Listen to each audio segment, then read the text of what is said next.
반갑습니다. 세상의 모든 이야기를 전해드립니다. 준의 이야기에 오신 여러분 환영합니다. 자, 지금 네 방 옆에 있는 벽 한번 봐봐. 만약 그 벽 너머 붙박이장 안에 누군가 3년 넘게 썩어가고 있다면 어떨 것 같아? 영화냐고? 아니, 이건 2016년 대구에서 실제로 일어난 일이야. 11살 소년이 매일 아침 눈을 떠서 밥을 먹고 숙제를 하고 종이 접기를 하던 그 거실 바로 옆 베란다. 그 차가운 장 속에는 소년의 친누나가 백골이 된 채로 최소 1000일 동안 숨어 있었어. 오늘 이야기는 단순한 동반자살 사건이 아니야.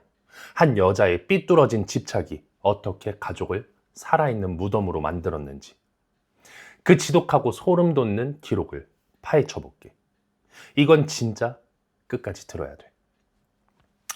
사건은 2016년 9월 21일로 거슬러 올라가. 사실 그 전날 경북 고령 낙동강에서 중년 여성 시신 한 구가 발견됐어. 지문 확인 결과 대구에 사는 52살 조 씨였지. 경찰은 바로 조 씨의 집으로 달려갔어.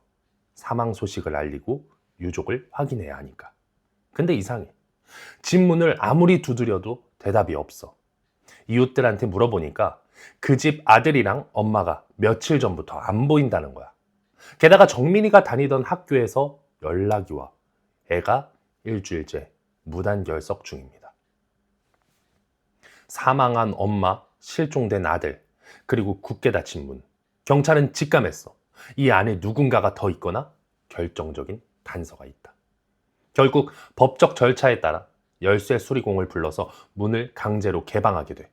그리고 문이 열리는 순간 대한민국을 뒤흔든 비극이 시작된 거야. 핵심 증거는 이거야.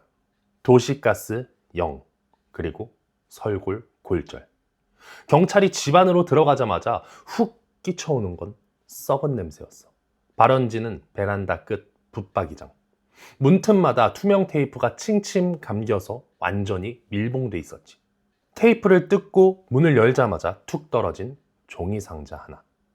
그 안에는 비닐에 겹겹이 쌓인 누나의 백골 시신이 들어있었어. 여기서 너희가 꼭 알아야 할 팩트가 두 가지 있어. 첫 번째, 도시가스 사용량 0. 조사 결과 이 집은 1년 내내 가스 사용량이 거의 없었어. 이게 무슨 뜻인지 알아? 엄마 조 씨는 시신 냄새가 날까봐 그 추운 겨울에도 보일러를 단 한 번도 안 틀었다는 거야. 1000일 넘게 그 냉골 바닥에서 시체랑 같이 산 거지. 두 번째, 설골 골절.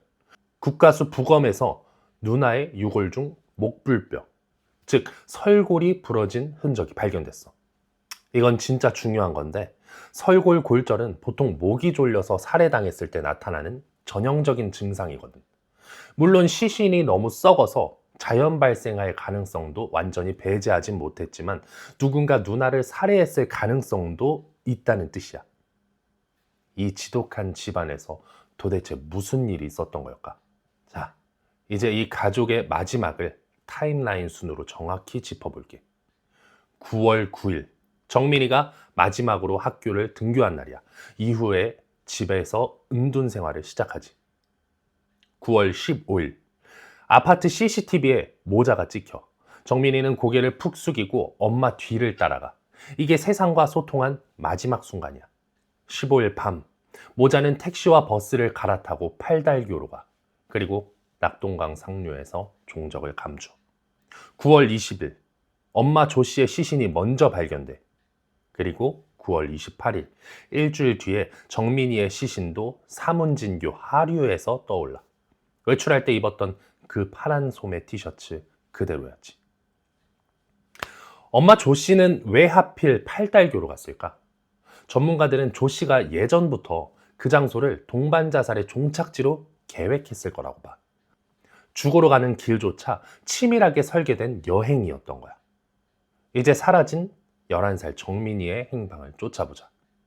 경찰은 대대적인 수색을 시작해.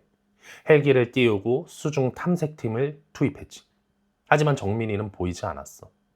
그러다 엄마 시신 발견이 된 8일 뒤 9월 28일 오전 11시쯤에 엄마가 발견된 곳에서 약 10km 떨어진 대구 달성군 사문진교, 하류 2km 지점에서 강가 낙동강 습지풀 사이에서 작은 물체가 포착돼.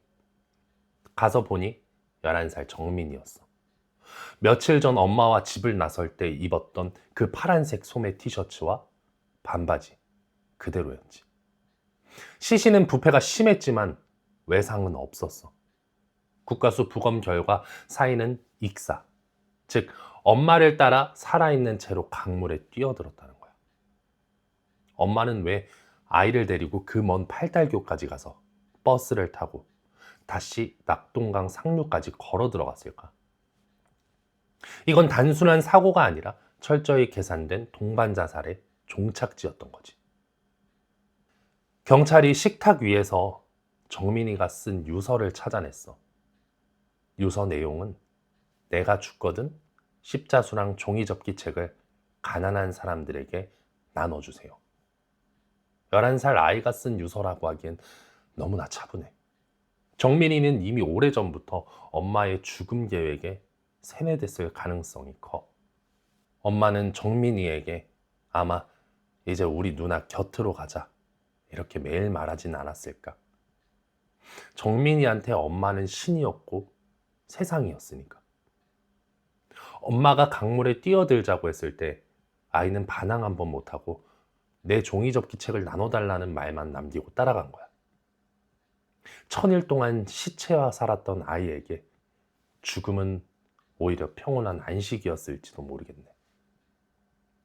이 사건은 엄마가 죽으면서 공소권 없음으로 끝났어. 누나가 살해당한 건지 굶어 죽은 건지 이제 아무도 몰라. 하지만 우리가 잊지 말아야 할 게 있어. 이 가족이 1000일 넘게 파멸해 갈 때 벽 너머 이웃들은 학교는 어디 있었냐는 거야. 공부를 잘한다는 이유로 우리는 그 닫힌 문을 너무 쉽게 외면했던 건 아닐까? 너희는 이 엄마가 정말 자식을 사랑해서 데려갔다고 생각하니? 아니면 지독한 이기심의 결론이라고 보니? 이번 사건의 이야기는 여기까지야. 다음에 또 다른 사건의 이야기로 돌아올게. 구독과 좋아요, 알람 설정 꼭 부탁해.